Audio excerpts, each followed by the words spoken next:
มันคือที่พอใจเนาะไปทีหนึ่งพูดทับอิดได้แก่อย่างสิที่ว่าไอเอิญพวกน้องมามื้อนี้เห็นนะเฮาก็สิพักปีใหม่เนาะรวมเวลากันไป2 อาทิตย์พุ่นเด้เป็นไปได้บ่กันเฮาปะบริษัทเจสซี่บ่มีคนมาอยู่เลย2 อาทิตย์เฮาพากันปิดบริษัทไปจังซี่นะ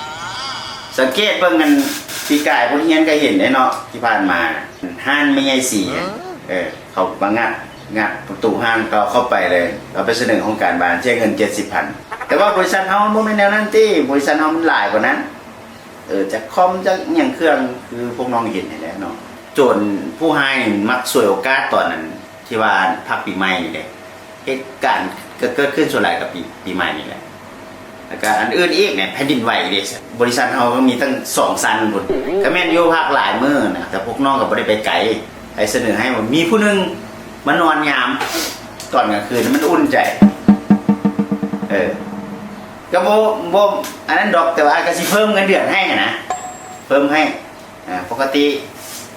พวกตัวได้มือหนึ่งถึงมือละ200,000เนาะก็สิเพิ่มให้เป็น 10,000 ซะ210,000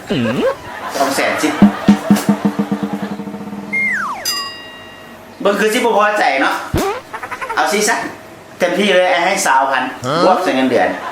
พวกตัวมันนอนอยู่ซื่อๆเนี่ยเป็นยังไงเห็นดีวะ20,000ว่าเต็มที่เลยได้นี่นะย่านมานอนเฝ้าบ่ได้นะเพราะว่าน้องก็มีทางไปเนี่ยย่านไปลิ้นแล้วกินเบียร์เมาแล้วขับรถมาบ่ได้นะน้องสองเลยซะโอ้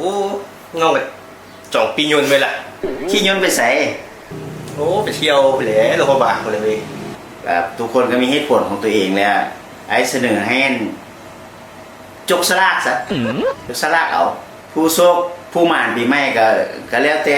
โชคไปหมานมันมาสนับไปจกสลากก็ได้แต่ว่าต้องใส่ซื้อหัวหน้านั่นเด้อก็ได้ละบ่ไอ้ก็ประชาชนลาวผู้หนึ่งคือกันสิทธิเสมอภาคคือกันบ่เปรียบพวกน้องดอกโอเคดิวจังไหนก่อนเดี๋ยวน้องไปเฮ็ดเจี๊ยก่อนเด้อหัวหน้าเฮ็ดกล่องก่อนจัดมาโลดเขาบ่อยากมายังเว้ยนัดของงูไว้หมดหลายคนนะเขาก็จะไปรู้เขาบ้านะอยากให้ถึงเตียงหัวหน้านะไม่อยากที่เขานะมึงเนี่ยเก็บซื้อมาได้สิหัวหน้าเอาของตัวนี่เอา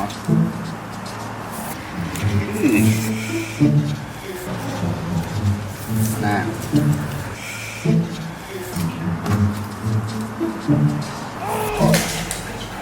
จัด10 ใบบุถือหัวหน้าเลยโยมมาเอาหน่อยได้ละเอียดมาแล้วหัวหน้าเฮ็ดแก่บ้างทีเรียบร้อยตามขั้นตอนโอเคขยาวเลยขยาวแล้วขยาวให้จับเสร็จแท้งานนี้มีแน่นอนนะไปทีหนึ่งมาแล้วโอ้ยนี่ก่อนอีกใบหนึ่ง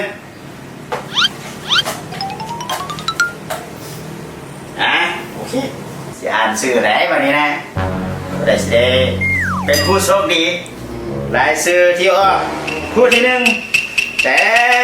ผู้ที่จะได้เฝ้าห้องการปีใหม่ผู้ทำอิฐได้แก่กระต่ายโอ้กระต่ายปลดล็อกโอเคนี่กระต่าย